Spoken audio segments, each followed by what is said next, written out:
السلام علیکم۔ کتاب حکایات سعدی عباس شبیر کے بچھو کی زندگی۔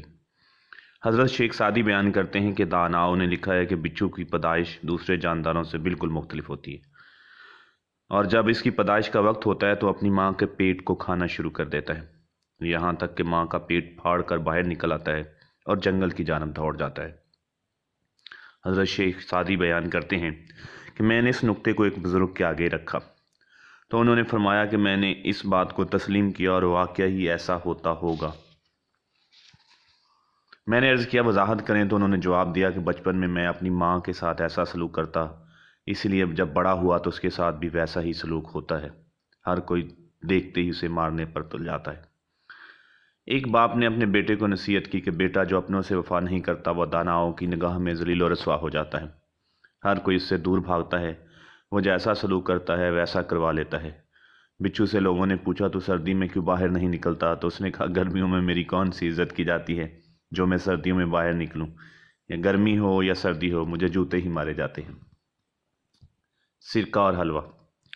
ایک مرتبہ ایک حاجی صاحب نے مجھ سے ناراض ہونے کے بعد مجھے کتا کہہ دیا۔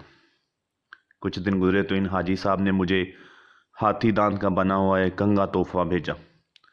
میں نے اپنے متعلق ان کی بات کو نہیں بھولا تھا، میں نے ان کا وہ کنگا ان کے سامنے زمین پر پھینک دیا۔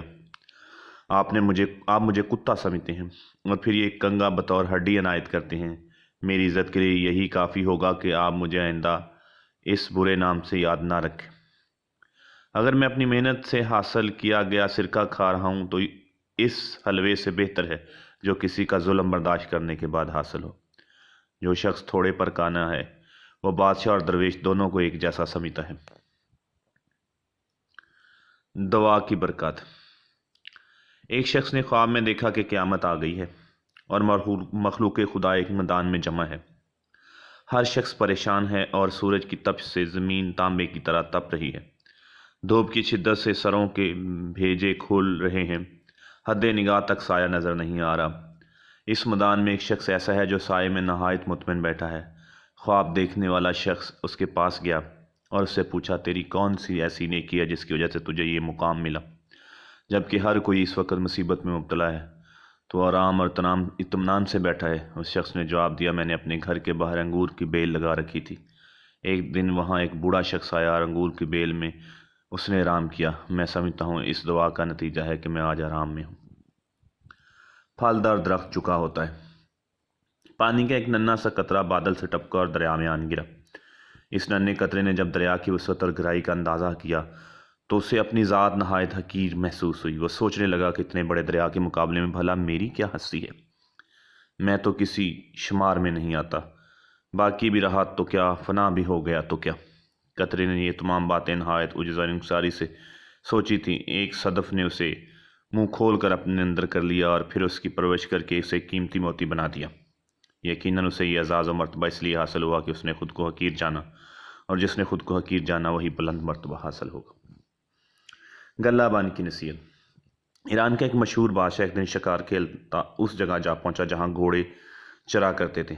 بادشاہ کا لشکر اس سے پیچھے رہ گیا اور اس وقت بادشاہ تنہا تھا۔ اس طرح گیا کہ گلہ بان نے جب بادشاہ کو دیکھا تو اس کی خدمت میں حاضر ہوا، اور بادشاہ سمجھا کہ شاید میرا کوئی دشمن ہے جو مجھے تنہا دیکھ کر میری جانب بڑھا ہے۔ اس نے کندھے سے تیر کمان اتاری اور گلہ بان کو نشانہ لے کر تیر چلانے کا ارادہ کیا۔ گلہ بان نے بلند آواز میں پکار کر کہا حضور مجھے پہچانیے، میں گلہ بان ہوں اور آپ کے گھوڑوں کی نگرانی کرتا ہوں، نہ کہ دشمن۔ بادشاہ نے اس گلہ بان کی آواز سنی تو اپنا ارادہ ملتوی کر دیا اور کہا کہ تیری قسمت اچھی ہے، ورنہ میں تجھ پہ تیر چلانے ہی والا تھا۔ اگر تو ایک لمحہ اور خاموش رہتا تو یقیناً ہلاک ہو جاتا۔ گلہ بان نے عرض کی حضور بڑی حیرت کی بات ہے کہ آپ اپنے اس خادم کو نہیں پہچان سکے جو کئی مرتبہ آپ کی خدمت میں حاضر ہو چکا ہے۔ میں ایک معمولی غلہ بان ہوں مگر اپنے غلے کے تمام گھوڑوں کو پہچانتا ہوں۔ حضور جس گھوڑے کی طلب کریں گے میں اسے فوراً آپ کی خدمت میں پیش کر دوں گا۔ اے عالی شاہ بادشاہ، یہ ہرگز آپ کے لیے مناسب نہیں کہ آپ اپنی رعایا سے غافل ہوں، دوست اور دشمن کی تمیز بھول جائیں۔ حکومت کرنے کا سنہری اصول یہ ہے کہ بادشاہ اپنی رعایا کے تمام افراد کو پہچانتا ہو اور اپنا تخت آسمان پر نہ بچھائے۔